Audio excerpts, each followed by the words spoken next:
Hello everyone, it's time for this week's Bible story. We're starting a series of stories about a man called Jacob. They tell us how he grew up, went away from his family, and after several events and meetings was able to return. One of the early families in the Bible was Isaac and Rebekah.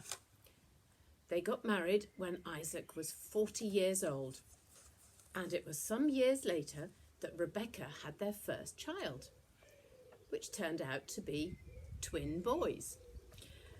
The first boy was called Esau, was red-headed, had lots of hair, but the second boy, Jacob, was smooth-skinned and fair-haired. Esau liked to go out on adventures with his dad, hunting, while Jacob preferred to stay around the home, helping his mother, Rebekah. Esau, as the older son, was expected to take over the ownership of the family home and animals, and this made Jacob and his mother jealous. Rebekah wanted the best for Jacob. By the time that Esau and Jacob were grown up, Isaac was old and losing his eyesight, which gave Rebekah and Jacob an idea. So let's hear how Jacob tricked Esau.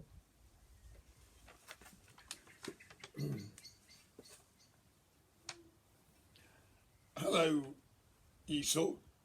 Is that you? Oh, yes, I can feel your hairy arm. Yes, it is me. Is there anything that I can do for you, Father? I'm just about to go hunting. Oh, I'd really like a nice goat stew.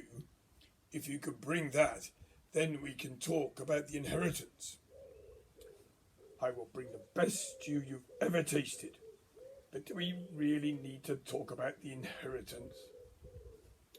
Oh yes, I need to explain why my promise must be followed and handed down to you. So Esau set off on a day's hunting. But Rebekah had been listening. She went to Jacob and explained her idea. Jacob, your father is going to promise the inheritance today to your brother. Esau's going off to hunt for a wild goat, which he will cook for Isaac. It's not fair. Why should he get everything and nothing for me? Isaac will check who it is by feeling for hairy arms. We can put an old goat skin on you to deceive him. And I can kill a goat from the herd to make a real tasty stew for him, and then ask about the inheritance. And that is what Jacob and Rebekah did. They added lots of spices so Isaac would like the smell and be thinking about the food. A little later, Jacob went to Isaac. Hello, Father. I brought you that stew of goat, cooked with herbs and spices in the way that I know you like. Oh, that smells really good, Esau, just as I like it.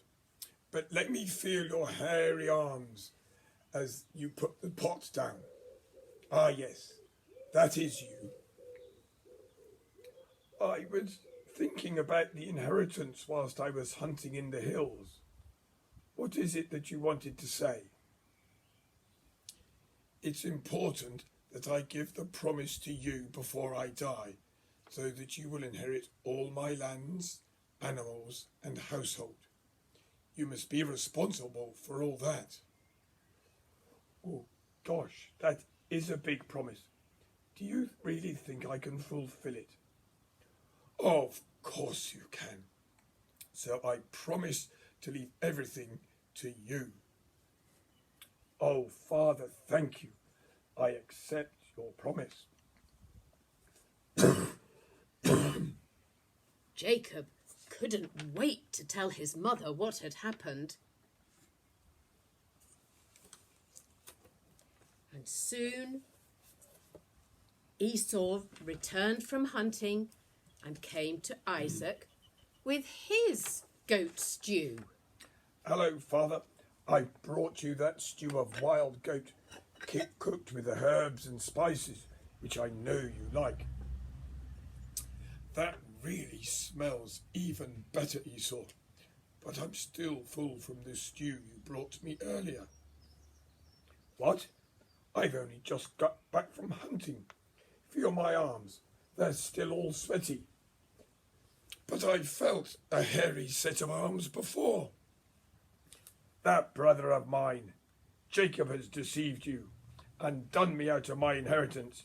I am going to kill him. Esau rushed out from Isaac's tent and hunted around looking for Jacob. But Rebekah and Jacob had expected that reaction, and Jacob had already run away to his uncle Laban, who lived way up north in Paddan Aram, many days' journey. He planned to stay with the brother of Rebekah until who knows when. He felt guilty and afraid, not really knowing what would happen to him.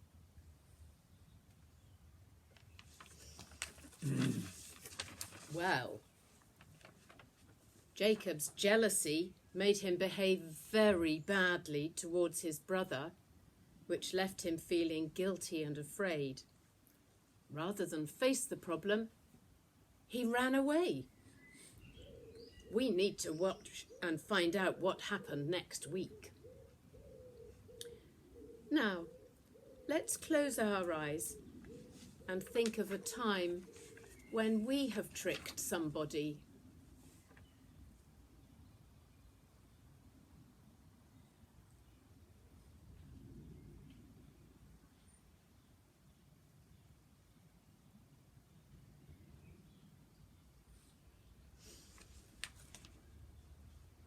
I'm going to say a prayer. So let's close our eyes. Dear God, I'm sorry for mean things that I have done to other people. Help me to think about their feelings and to say sorry for upsetting them. Amen. So, we look forward to seeing you next week. Next week.